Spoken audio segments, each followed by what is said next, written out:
Mhm. Hey, everybody. How are you today? Got Jacqueline in Canada and Melody in, Ireland. and we are here to talk about opening your heart, Yes. part 5, Part 5 of connecting to your heart. choosing joy. This is an easy Yes. one. We're Would you choosing prefer joy. joy or would you prefer Oh, I prefer joy any day. Me too.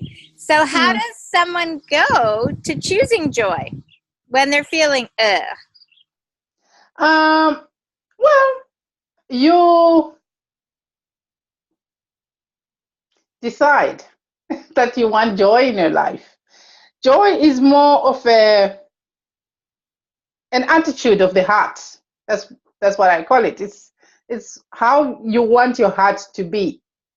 So when you are put in a situation where you can be sad, you can feel sorry for yourself, you choose to find ways to get out of that funk, to get into a joyful place. And giving an example, for example, after my husband died, and I was going through pain and trauma and withdrawal, like physical withdrawal from that connection from him, and energy withdrawal as well as spiritual. I I went into a very dark place. I knew I was in a dark place. I recognized that. And I also wanted to get out of that dark place. That's the choosing joy part. I wasn't feeling joyful, not at all, but I wanted to feel joyful. So I started doing simple things like watching comedies, watching reruns of Friends. I know most people, maybe some people don't like Friends. I can watch Friends any day and I still laugh. Even today, even when I remember the whole material of the supposed yeah, jokes, I still laugh. yeah. I went to look for things that would put me in a happy place. Mm-hmm. And sometimes it was really, really hard, but I was determined to get out of that dark hole I was in.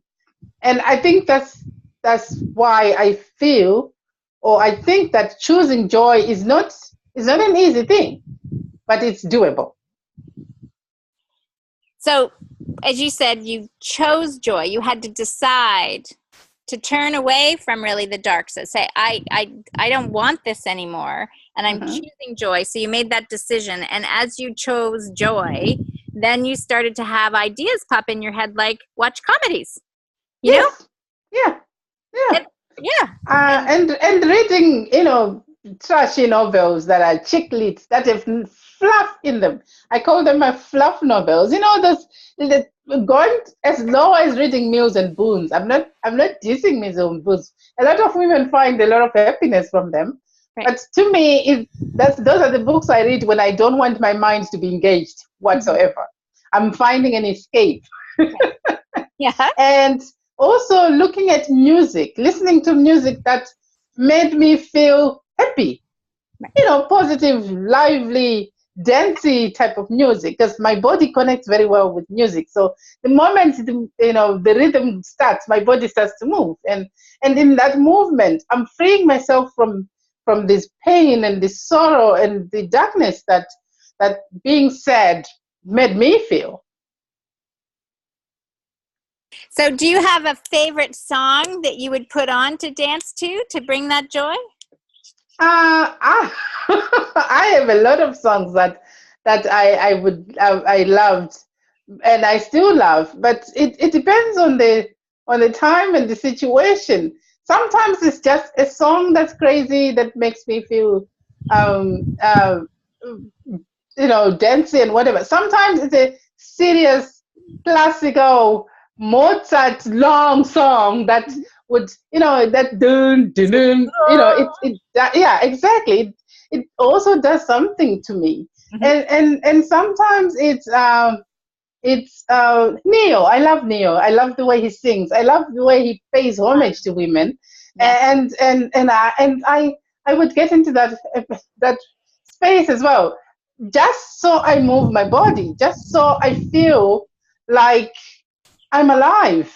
And Celine Dion oh God, Beyonce took me through. Actually, there's some songs now I can't listen to, like the Halo song. Right. Reminds me of that time. It's Right. a beautiful song. I love it. Mhm. But it also reminds me of that time when I was going through it because I played it so many times. Right. It took me out, but now when I listen to it, it takes me back. So I don't quite listen to it as much as I used to at the time.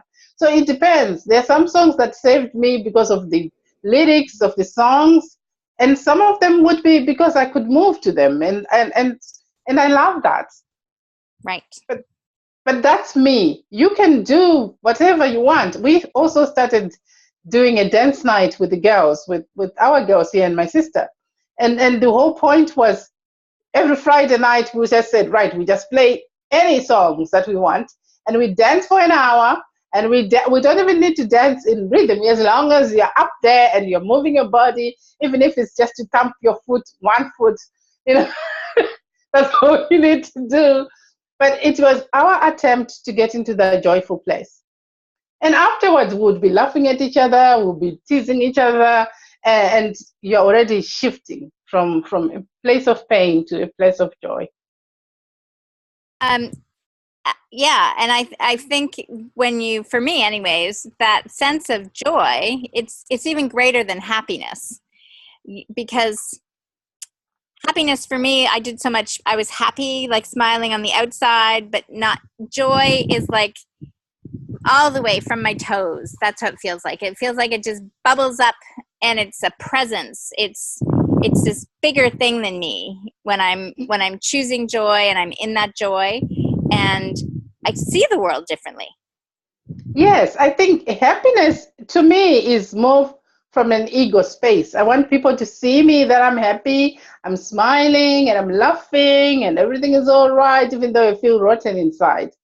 Whereas joy is from your soul. Joy is from deep in your heart. It's you can't help it. And when you have joy, unlike happiness, when you have joy, you spread it around. You want to share it with everybody. You can't help yourself. It's something that just flows out of you. And people would look at you and say, "What's up with you? You're so happy these days." Even though you might not even be smiling, but they see that, coming out of you, out of your pores even. And that's the difference between happiness and joy to me. I wholeheartedly, my joyful whole heart Yeah. is right there with you in terms of, that was an excellent way to describe it. So for the person like yourself, right, when you were really down in that dark space, okay? So when you first were in that dark space, I'm sure there were people that wanted to help lift you out, wanted to tell you that everything would be okay. Is that help? Was that helpful? No, no, because what they wanted to do, they wanted to fix it. They wanted it to go away. So they would say things like, "I'm sure you'll meet somebody," or "I'm sure you have to get over it now. It's been 2 years, Melody. That part of your life is over." And I would say, "But you can't. I'm still here. How can you say that part of my life is over? I'm here. I'm living. I'm alive. I deserve to be here, and I can't just delete 17 years of my history because the other part of me or the other part of my life is gone. I will always remember all that because that's what made me me." I understood where they initially, okay, because the grieving has got stages. I was in anger. I stayed in anger for some time, okay? I would lash out and I would say, "How dare you say that about me and how I'm feeling?" But afterwards, I started seeing what they were trying to do, and I empathized with them. I understood they were trying to help. I understood my mom was trying to help me when she said, "Melody, you need to get over it now. You need to start living your life in a better way and be more joyful, be happier. But I would always go back and say to her, I need to feel my feelings, all of them. The good, the bad, the ugly. I need to feel them. It's because when I feel them, I look at them, I examine them, I know why I am feeling these feelings. I can then let them go. So expressing them to you, when I tell you how I'm feeling, I'm not saying, help me to fix this. This is actually my way of, emptying out that stuff out of me. All I need you to do is be there to listen. You don't need to help me. Just be there. Just listen. Yeah. Because I need a space to put all this gunk that's coming out of me. Because if I keep it, it will stay inside me and it will make me sick. So I need to let it out and let it out. And unfortunately, you can't let it out once and it's gone. You have to continuously let it out until it's all gone. And when it's gone, you know it's gone. The weight is over. The weight that's in your body of that feeling will be gone. And oh, I'm clean now. I'm happy. You're joyful. I'm joyful, exactly. And I think that's a good point about when you say that you want people to listen, is that I always have I heard a saying many years ago, you have 2 ears and 1 mouth. Mm-hmm. That was back in my sales career. Use them in proportion.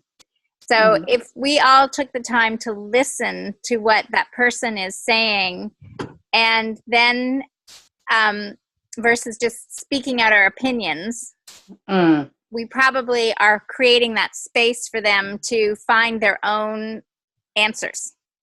Yes, yeah, I remember now, and I still feel bad about this sometimes, not too bad, but sometimes I have like a thing where a friend, if she went to college with my husband, and she knew him from way back when, called me from England, and she was saying, "Oh, Melody, I'm so sorry, but you have to thank God that at least you had a life like that, and you have to thank God that you have a child, and at least a child is better than a husband." And I was like, which world are we coming from? And how dare you say that to me? I said so many bad things to her, but afterwards I realized, okay, she thought she was helping me by saying that, but I wasn't there yet. Okay, I was so far away from there because it was maybe a couple of months after my husband died. I was still raging at God at that time, and I couldn't, because when you're trying to help, when you're giving somebody tools to help themselves, sometimes they're not there yet. You need to respect that and try to understand where they're coming from as well. And I think that's very important timing. I know with even the work that I do, I ask people, right? Like, are you really, like I had that today with someone, it was like they were trying, that's the key word, trying to connect with me for an appointment. Yeah. And it was a challenge for them. And, that they were wanting to make an excuse about it. And I was saying, look, I've already dealt with 2 in your area and done it, and they've had results. So maybe it's not the time for you.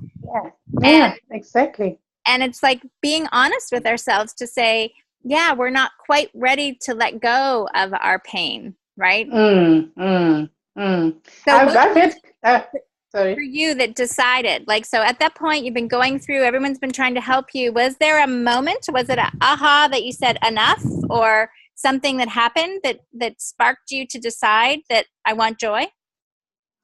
I think I always knew I wanted joy. I'm a hummingbird for joy. Okay, I'm always going towards joy.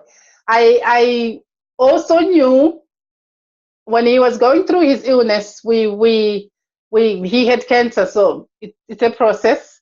When he was going through that, there were bad days and good days. But sometimes we had such good moments. I remember some friend came visiting us and found us laughing our heads off.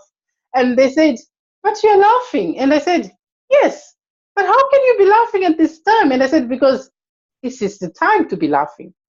We're laughing together. It's great. It's wonderful."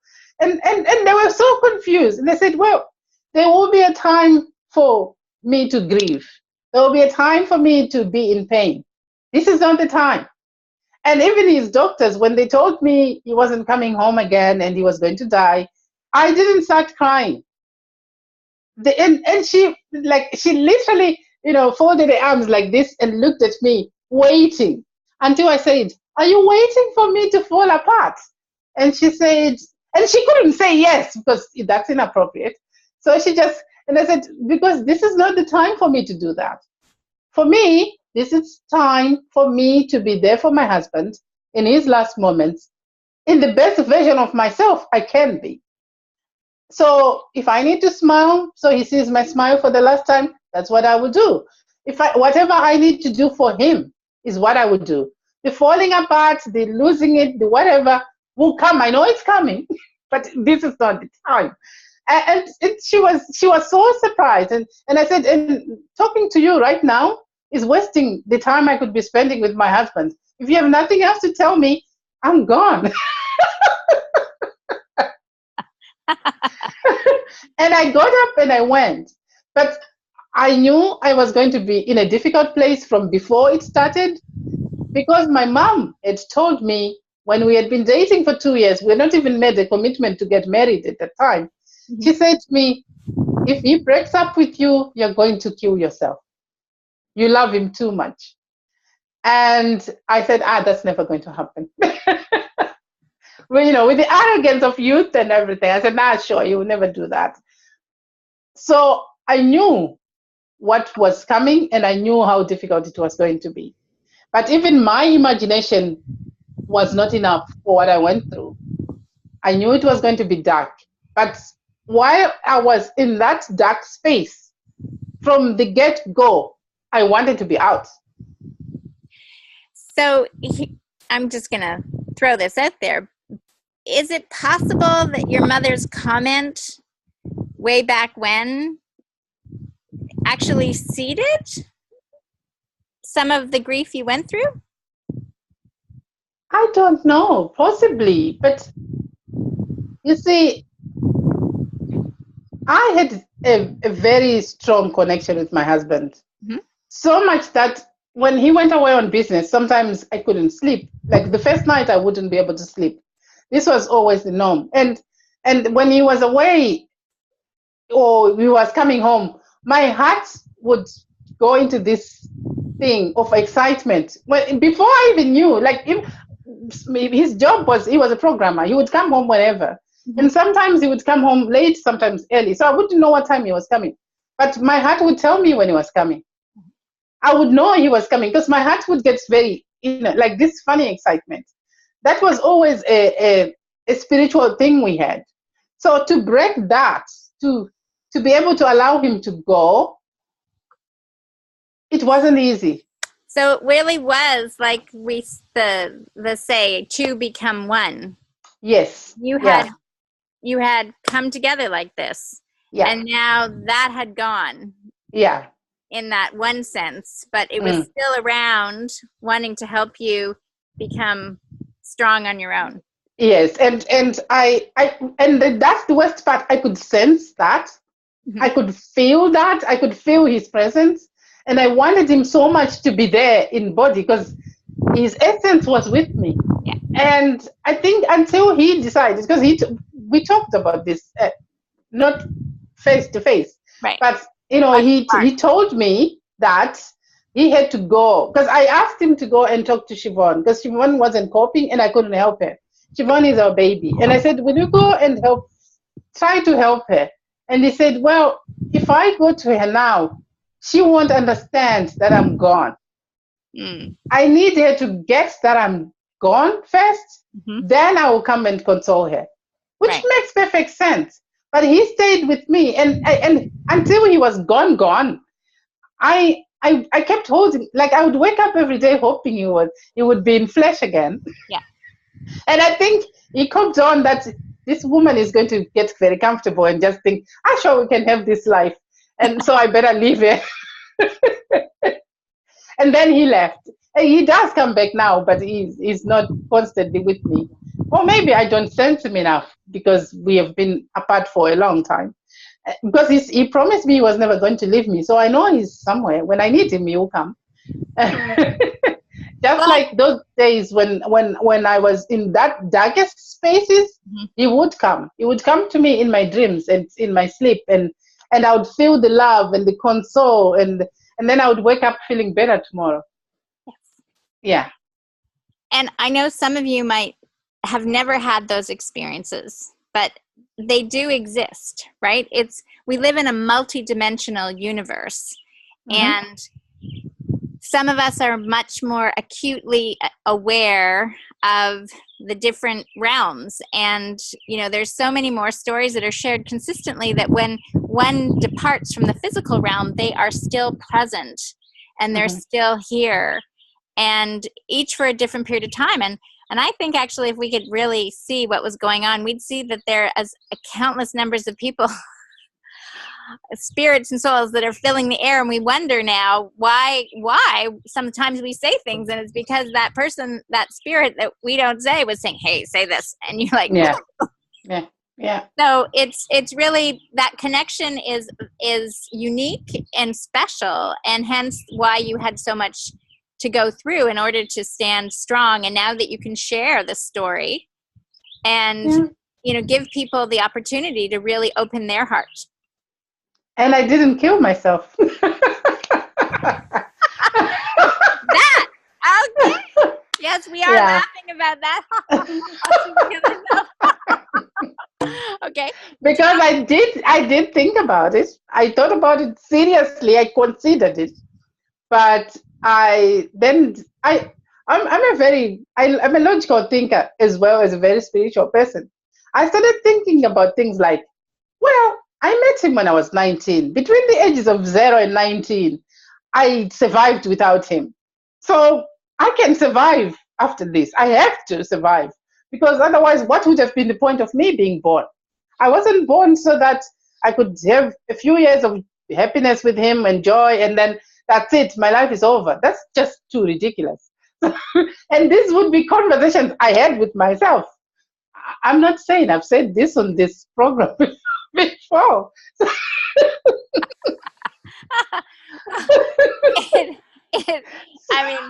that's the beauty of doing things like, live here, that we just are sharing straight what's coming to us. And in that process, it's the honesty, it's the vulnerability that Melody is sharing, because really when you're in that dark space and you want to kill yourself, it opens up all kinds of possibilities. So you really have to be aware and awake to what it is you're feeling, so you can transform that and open your heart. Yes. Yeah, and it's the awareness. It's being in the moment. I think we spoke about that. It's gratitude second session. That it's being in the moment that saves you from a lot of pain. So you need to always be present and not just react. Be aware of who you are, how you're feeling, what's going on inside you, what's going on around you as well. Because everything that happens around us, and sometimes what's happening around you might cause you to be in more pain. You need to remove yourself from that situation so you can find your joy. And so deciding was the first step, right? Deciding that you want to have more joy, and then opening to the possibility of where that more joy is. So whether it's comedy, it's music, it's dancing, it's friends, it's watching. I know someone who just used to watch the Comedy Channel, right? Yeah. And that was what they were doing to recover after they had a stroke, to allow them to start to feel that life is worth living again, dealing with their situation. So that joy is a healing vibration. Yes. It opens that door when you're standing in there for joy, more joy. There's more. Yeah, right? There's more. Yeah. And so now, as you say, the songs that got you through, like Halo, you know that they would bring you back to, so you turn them off. Yeah. And now you're alive. I'm alive, yes. And it's a conscious choice. It's a very much a conscious decision. When I like because I'm talking about grieving and what I have gone through. I have days when recently I didn't say this to anybody. I didn't even say it to you, Jacqueline. The 4th of July would have been my 20th wedding anniversary. Oh. Yes. And it came, and my girls wished me happy anniversary. They always do, because if you was here, we would still be married. I know that. and and it's also part of my history. I need to celebrate that. That's the day I moved from being single to being a couple to being married. And I I didn't expect to feel bad, and I did. Most of the time, birthdays, Christmas, everything that we did together, I prepare myself consciously. I expect it to be bad. Sometimes it is, sometimes it's not. But I have my tools. I have my comedies lined up. I have my music lined up. I have my family lined up to say, okay, this is coming, and this is how I'm going to get through it, so that I'm past it as fast as possible, so I can have my joy back. It's a conscious choice. So I'm just saying, if you find yourself in my situation or any other situation where things have happened to you that you have no control over, you can still control how you react and how you live your life today.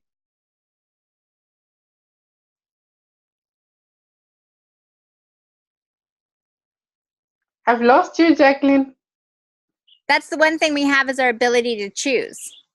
Mm-hmm. Right. Yes. So, Yeah. I always say, like, you're between door number 1 and door number 2. What this door over here says, this is the past. Mm-hmm. This is how it always was till now. Mm-hmm. And then Mm-hmm. that's the door that everything can change. Yes. So which one do you want to walk through in this moment? Exactly. And you choose whether you want to be happy or not. And you choose whether you want your life to mean something or not. Doing this work, is, to me, paying tribute to my marriage, to the work that we did, so that what we did, what we discovered, what we learned together would be of value to somebody, would help other people find the joy that we found. If I could, it could be easy for me to just go and lie in my bed and feel sorry for myself, but what good would that do? Love is meant to expand, and if I'm not expanding it by sharing it with people, the possibilities that are there, I'm not living properly. And I want to live properly. I want to live in my joy. Yeah, and as you're expanding and giving really tribute to the great years you had in your relationship, it is fulfilling in the sense that these desires of your heart to affect the divorce rate, to reduce Mm-hmm. the divorce rate, right? Is to share your big vision. Yes, but it doesn't mean that, and I have to clarify this. It doesn't mean that I'm living for my past relationship. I'm so open to having another one. I am,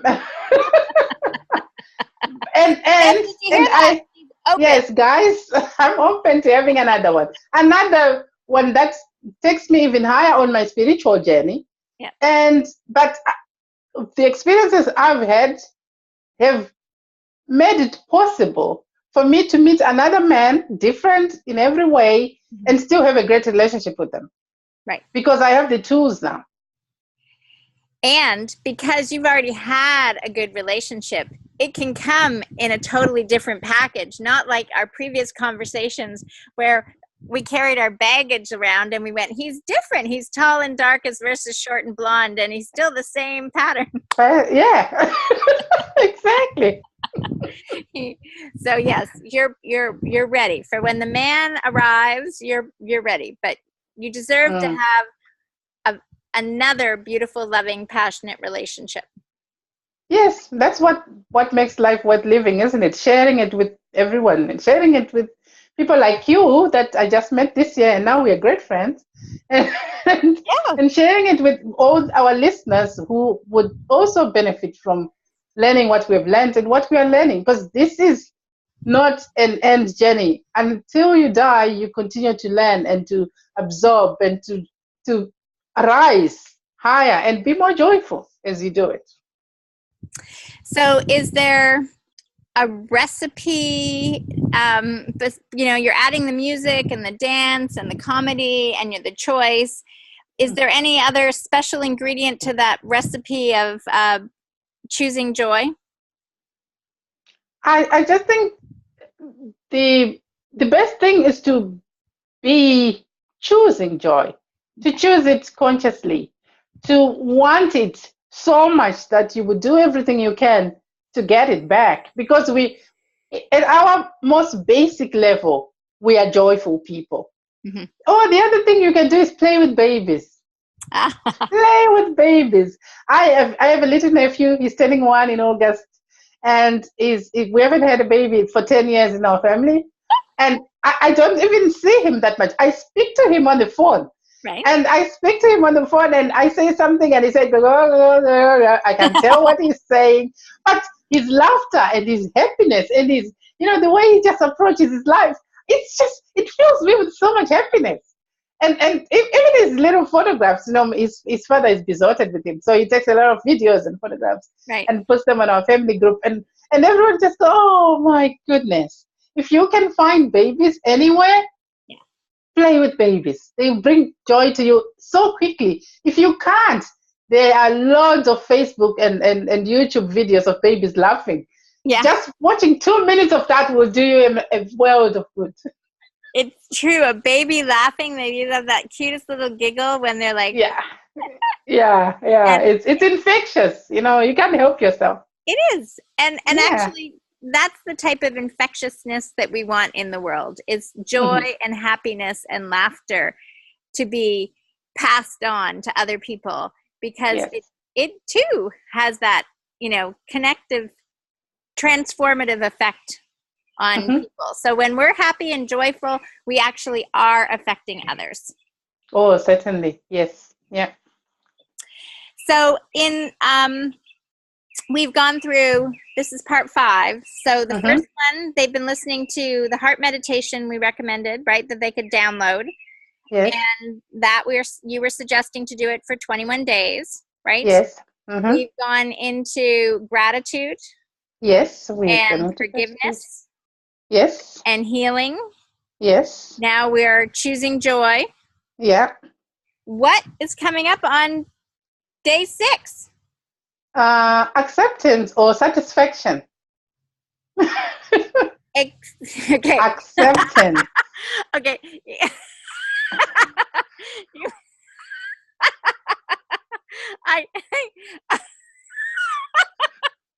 Oh, Jacqueline. Okay. I know I did not hear what you said, because what I heard... I know you did not say. Okay, I said acceptance. Okay, acceptance. Okay. Oh, satisfaction. Being satisfied with your life, with what you've got. Okay. Okay. Oh my God! That's not what you think I said. That's not what I say. Sometimes that's the beauty of things. Each of us can perceive different things, but the great thing is what I heard that I knew I didn't hear certainly brought me joy. Yes, exactly. And that's beautiful. It's great to hear you laughing. So part 6 is going to be acceptance. Yeah. Yes. And we encourage you to, reach out and tell us how you're sharing joy, right? Yes. Yes. Post it on Melody's page, which is Heart Passion Institute on Facebook. Just say, how are you spreading joy in your life? How are you sharing joy in your life? And receiving joy as well. How are you receiving it into your life? Right. Even if it's just one thing a day that you're just jotting down and saying, I was joyful today because of, or I shared joy because of. The more people share about joy, the more joy there is. Yes, certainly. Yes, definitely. And we are going to be back again for part 6 on 6 Sunday. Sunday. Yes. At 2 p.m. Eastern Time, 7 p.m. GMT, Mm-hmm. 8 p.m.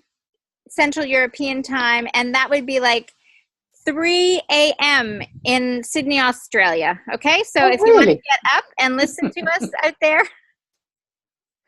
We'll be honored. we will be here and Okay. sharing about acceptance or Mhm. satisfaction. Yes.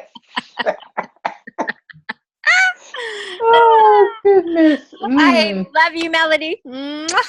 I love you too, Jacqueline. Always a pleasure to talk to you. And we'll be together again soon. Have everybody a great few days. Okay, take Bye. care. Bye.